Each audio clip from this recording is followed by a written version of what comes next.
A quarter of the way through the season, there have been more surprising storylines than one can count. The Western Conference standings in particular have so many twists and turns that my head hurts trying to figure it out. And nothing is more shocking to me than who sits atop the Western Conference 25% of the way through the season.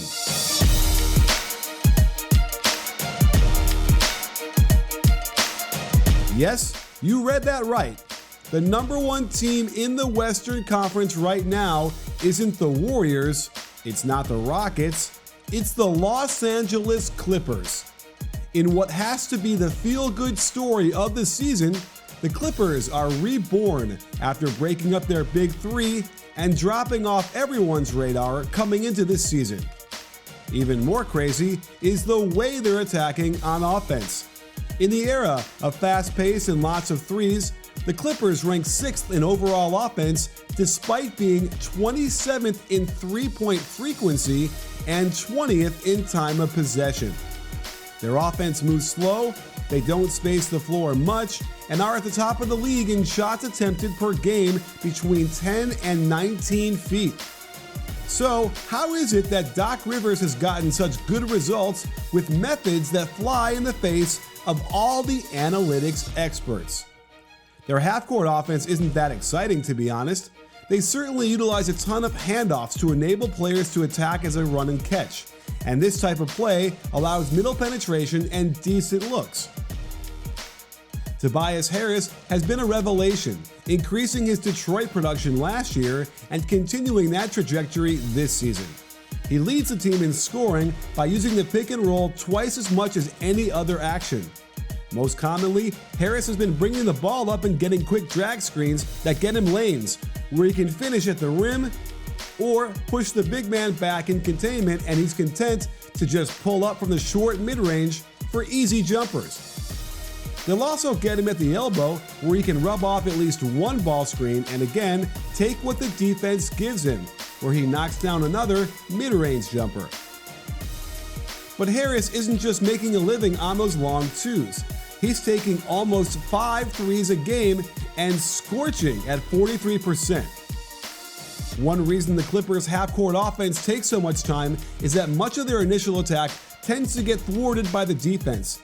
But to their credit, they don't stop moving, and everyone is willing to give it up to find the better shot, like Gallinari's kickout to the Harris triple. Another example of a lot of handoffs, but also the inability of the offense to penetrate early. Again, the offense doesn't stop moving, and they're banking on eventually forcing somebody to fall asleep on defense, as Wall does here, creating an opening for a Harris catch-and-shoot three.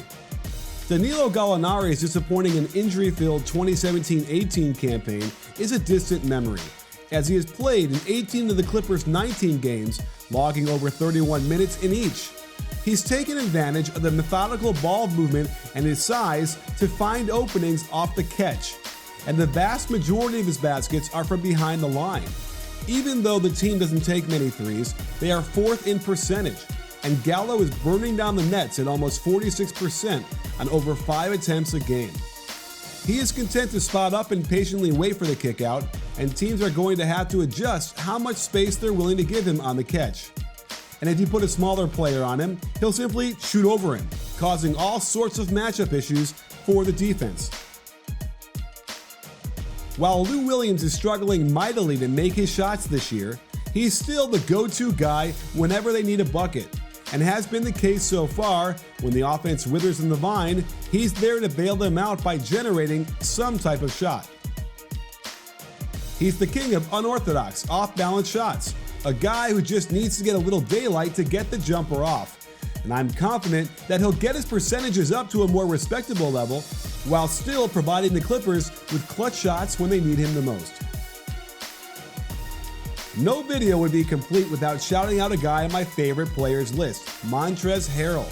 I've loved his toughness ever since he came out of Louisville, and he's on the short list for most improved player.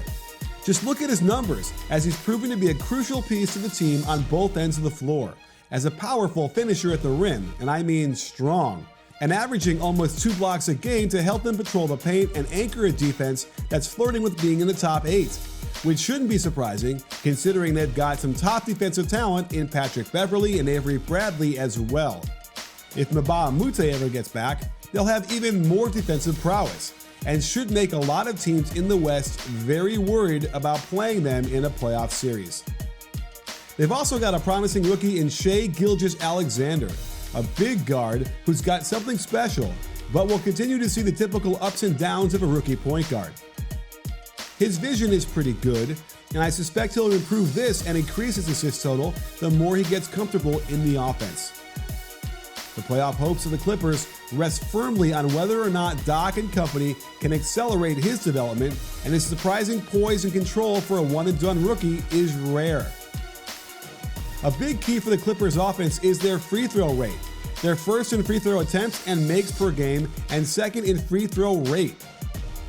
Montrezl Harrell leads the team in attempts per game primarily on cuts to the hoop when a teammate gets deep penetration into the lane, but he's also grabbing over 2 offensive rebounds per game and forcing the other team to foul him or else suffer the consequences. Both Lou Williams and Danilo Gallinari are also attacking the rim at a good clip, and while they're very different players, there is a weird similarity in the way they stop and start and use change of pace to keep defenders off balance before knowing how to expertly create contact. And let's not forget Lou's unique ability to draw shooting fouls from behind the arc. Both are making over 94% of their attempts, which will be crucial in tight playoff games where every little point matters. One concern is with Doc's original starting lineup, which is posting a negative 4.3 net rating as their most played 5-man group so far. But replacing Patrick Beverley with Shai Gilgeous-Alexander has unlocked all sorts of havoc on opposing teams, and no doubt has been the catalyst for them winning 7 of their last 8 games. While it's by no means a guarantee that the Clippers maintain their lofty status atop the Western Conference, what they've got cooking in LA has been a pleasant surprise, and I can't point to a good reason to say they won't be in the hunt for home court advantage in the first round. Considering how unpredictable this season has been thus far, perhaps they'll go a lot farther than anybody would have imagined back in October. Sports fans, make sure to hit the subscribe button and adjust your settings so you can get notified immediately when we drop another great NBA video. Let us know how you feel with a thumbs up and a comment. After all, at BBallBreakdown, we're not a channel, we're a conversation. You in?